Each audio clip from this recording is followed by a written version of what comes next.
हुए त औरतुनि ऐं मासूम नियाणियुनि मथां मुख़्तलिफ़ क़िस्म सां हिरासा करे तशद्दुद कयो वेंदो आहे, पर हीउ वाक़ियो वाही पांदी वेझो ॻोठ मोहम्मद अली जमाली भरिसां ज़रई ज़मीन टमाटा चोरी करण जे इल्ज़ाम हेठि मासूम नियाणी ख़ैरा बागड़ी मथां बाअसर ज़मेदारनि पारां वेशियाणो तशद्दुद कयो वियो ऐं संदसि कपिड़ा लीड़ू करे ज़मींदार इंसानियत जा सभु लीका लताड़े संदसि मासूम नियाणी ते तज़लील कई वई।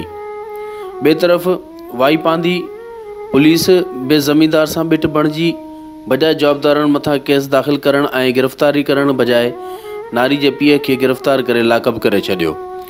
वाई पांदी पुलिस ऐं बाअसर ज़मींदार अख्तर जमाली, शाहनवाज़ जमाली ऐं इब्राहिम जमाली ख़िलाफ़ बागड़ी बिरादरी जूं औरतूं वाई पांदी थाणे आॾो पहुची एहतजाज कयो, जिते उन्हनि औरतुनि ॿुधायो त असांजे मर्द नानक बागड़ी खे बि पुलिस जवाबदारनि सां बिट बणिजी नानक बागड़ी खे गिरफ़्तार करे लाकअप कयो वियो।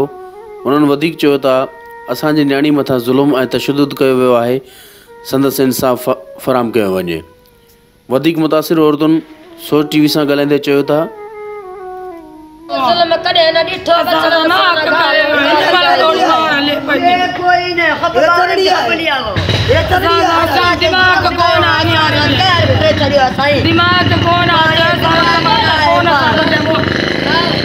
बाबा चुप कर अब बाबा साथ को आदि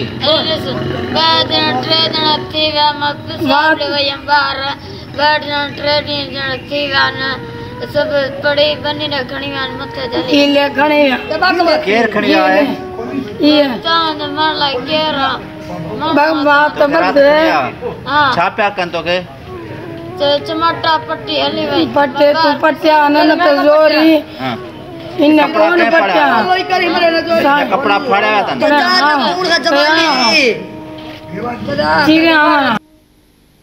ज़िले घोटकी जे शहर मिरपुर माथेलो जे इलाइक़े दादलिगारी में भी बाअसर माण्हुनि जो बेवा औरत जे घर मथां चढ़ाई करे घर अंदरि भंज ड्रा करे संदसि औरतुनि मथां तशद्दुद करे शर्मस्ती दर्शनी बाई खे ज़ख़्मी करण बाद फ़रार थी विया।